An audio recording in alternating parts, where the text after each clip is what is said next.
Welcome, Vault Dwellers. My name is Nacho Bidness, and that's Cheaty McCheatface.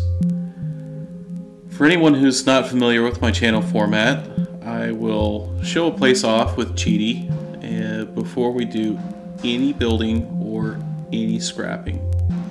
And then I'll come back with my main character and show the place off during the day and at night, and try and tell a story about the settlers and why their settlement looks the way that it does.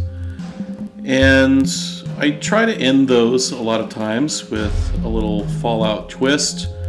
So, for example, the church at Murkwater Construction Part 2 was full of people that had misinterpreted the Bible and believed that the sacrament of communion was a commandment from God to literally and actually eat people.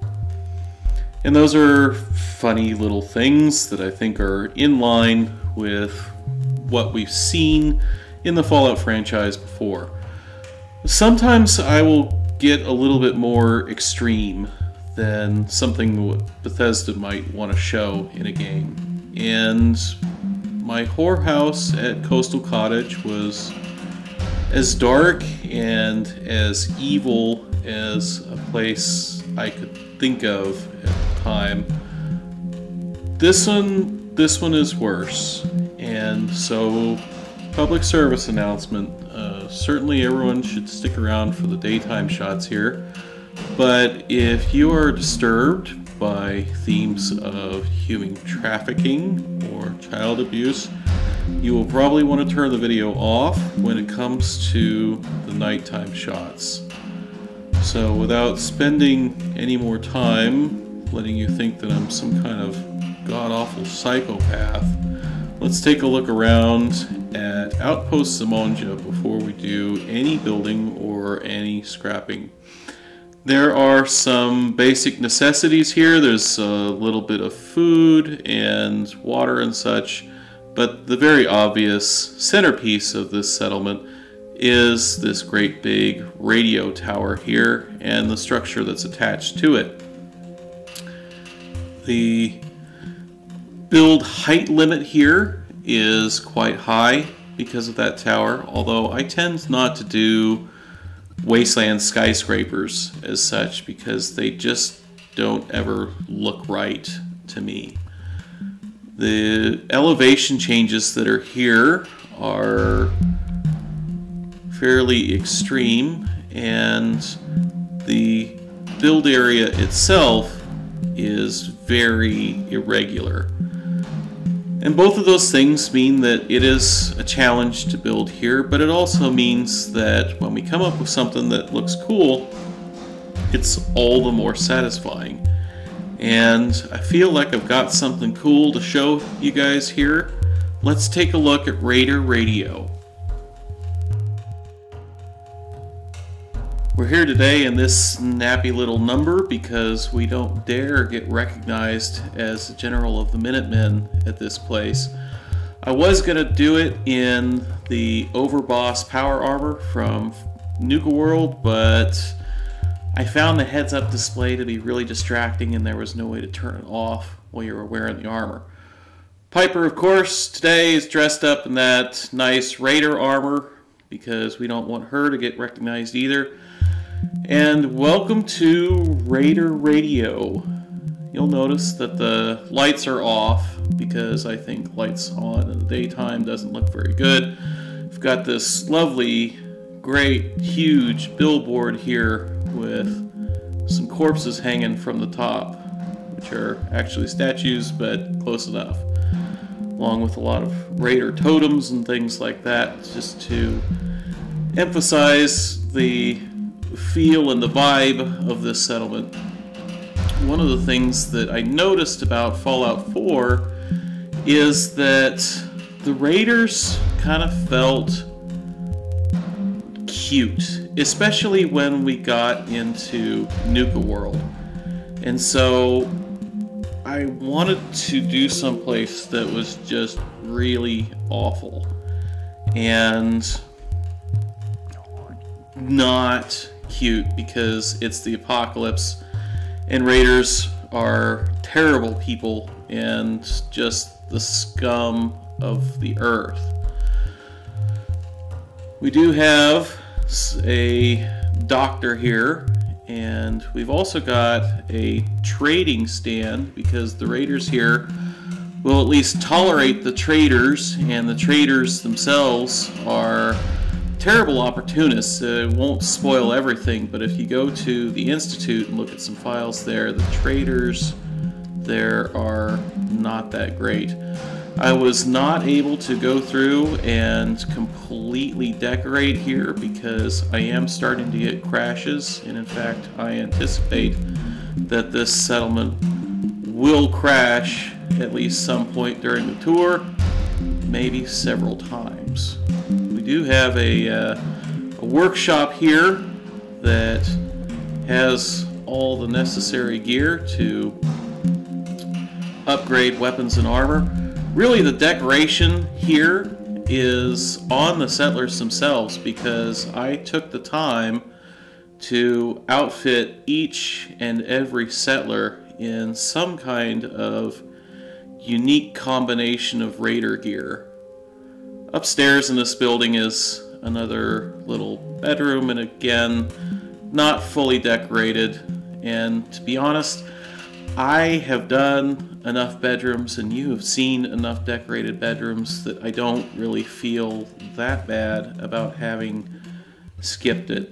I do have a guard station up here because I kind of feel like you should have guards looking every direction, even though that's the edge of the map. When we look at the settlement as a whole, there is no edge of the map when we are talking about the real world. Just a nice overview shot of what it looks like as a whole. And we'll go take a look at here.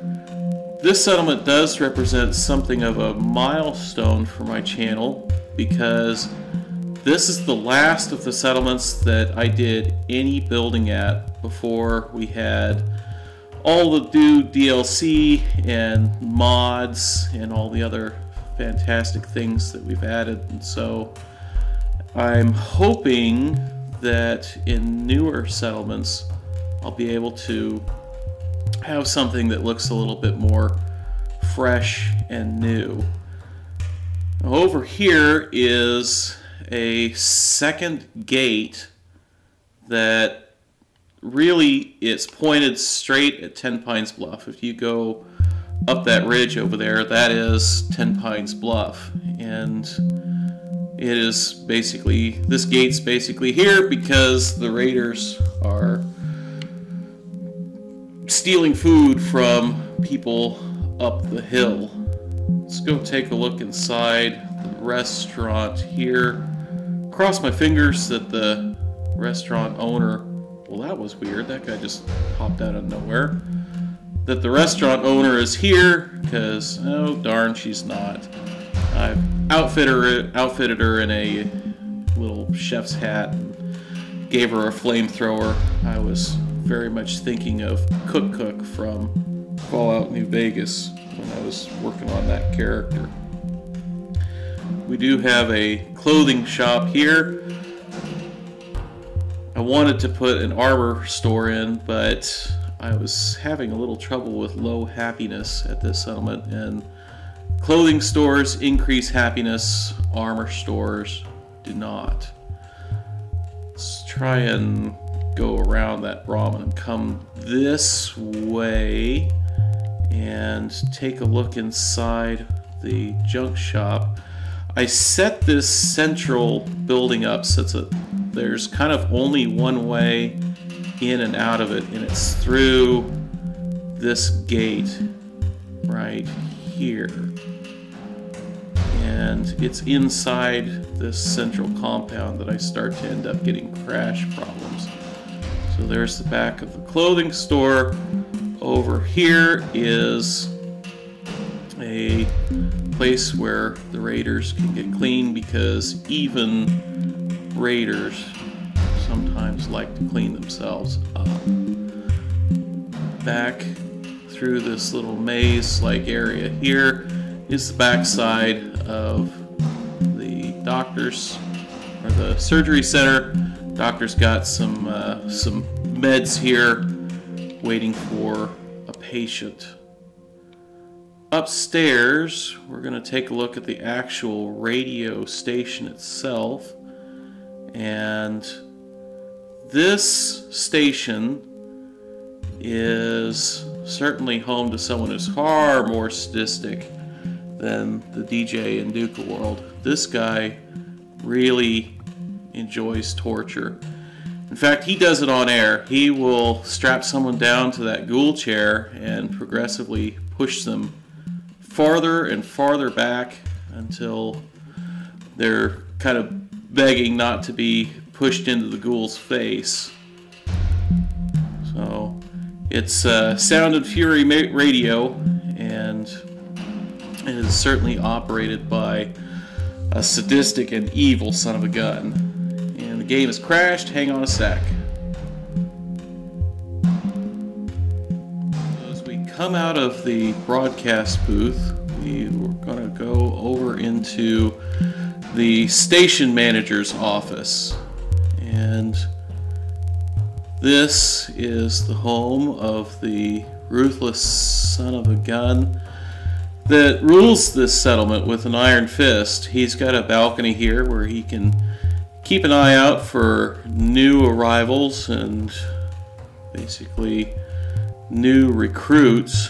Upstairs is just a random little bedroom that is one of the few bedrooms that have any decorations at all. Over here we've got our Arena League poster, and we've got a chemistry station which a lot of raiders seem to be interested in.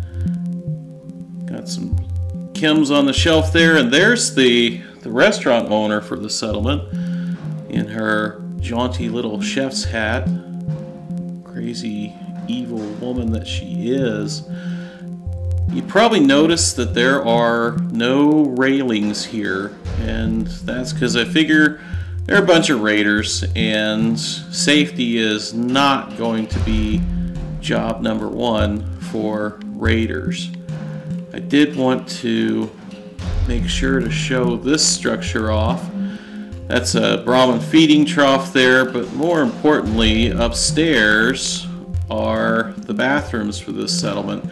If you've watched my channel at all, you know that I include bathrooms in every settlement. This one has a little bit more of a story to it, in that I was thinking about, so what do these generators run on? I mean, gasoline doesn't stay good forever, and biodiesel is not all that common. I decided that they were going to run on methane. So everybody in the settlement is required to do their business in those bathrooms. I did start to rip out those concrete blocks and build a somewhat complicated system of pipes and equipment in there, and then the game crashed before I managed to save. So probably won't ever try it again, and that's too bad. Kind of wish that I'd started out on PC, but I sure do like gaming on my couch. Let's go upstairs and climb the radio tower.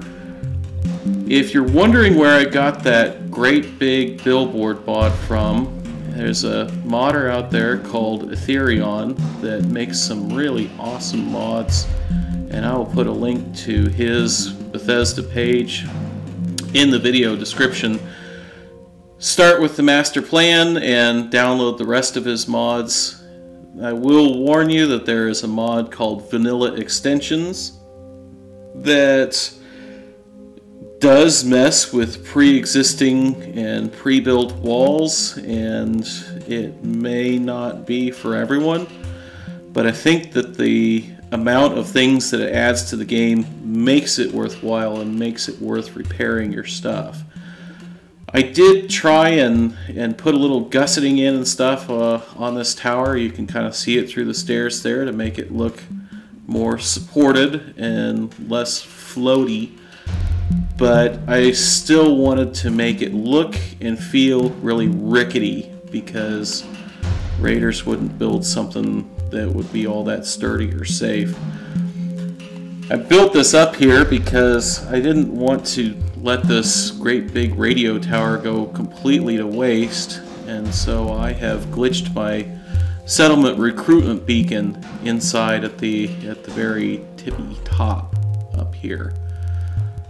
So that's what Raider Radio looks like during the day.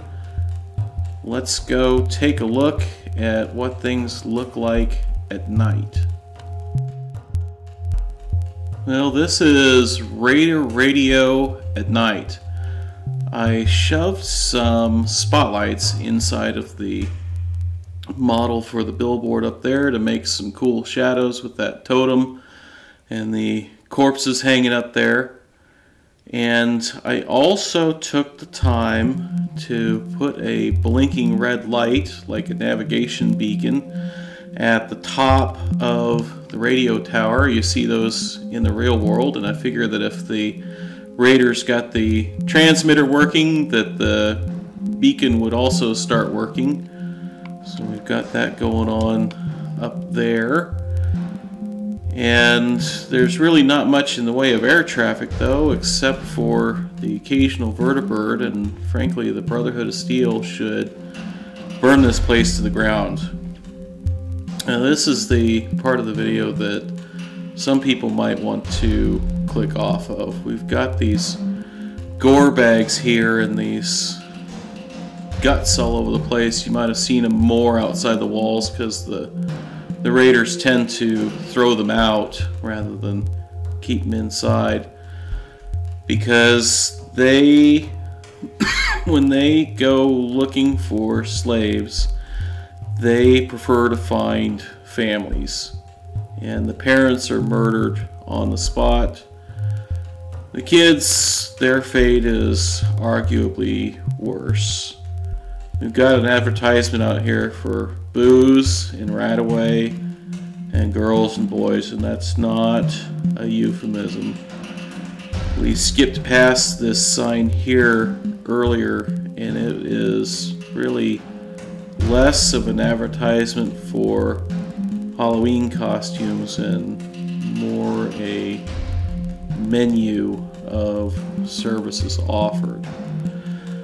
This topic is more than a little disturbing, and I admit that I am nervous about making a video that is so dark and so evil, but I figure that if we try and handle this as tastefully as we can for such a grim topic, that will be alright.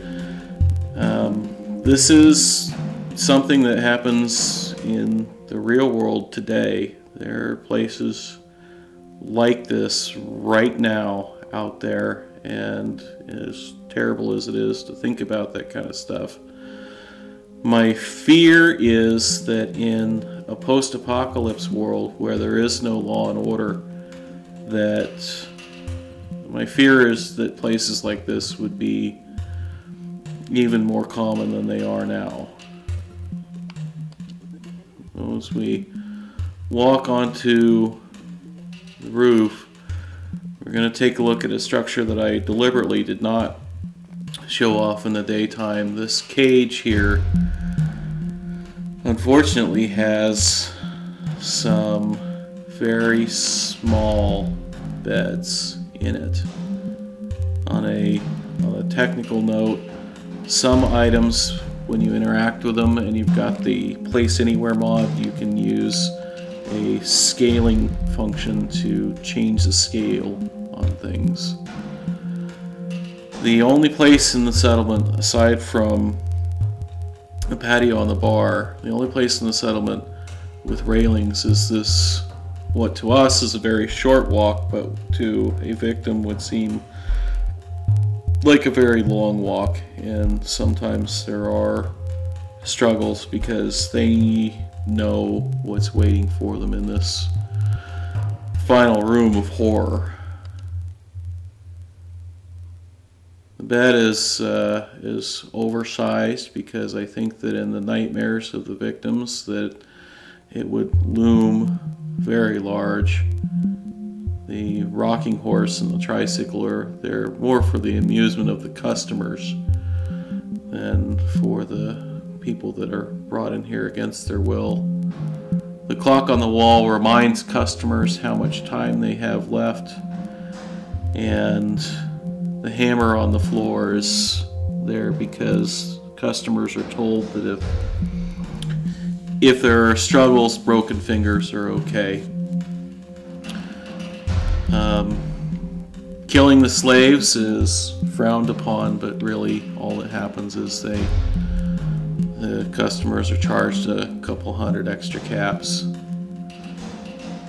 And there you have it. That is my raider settlement, and it's not cute, and it's not pretty or sanitized like the raiders seemed to be in Nuka World. Even the disciples to me seemed less like well-written and terrifying villains than they seemed more like caricatures. If you liked the build, even though the subject matter was very grim, please click the like button. And if you want to see more, I promise that the other videos on my channel are going to be way happier. So take a look at those, and if you like one of those, hit subscribe. If you didn't like, tell me why in the comments, and I will try and do better next time. Until then, my name is Nacho Bidness.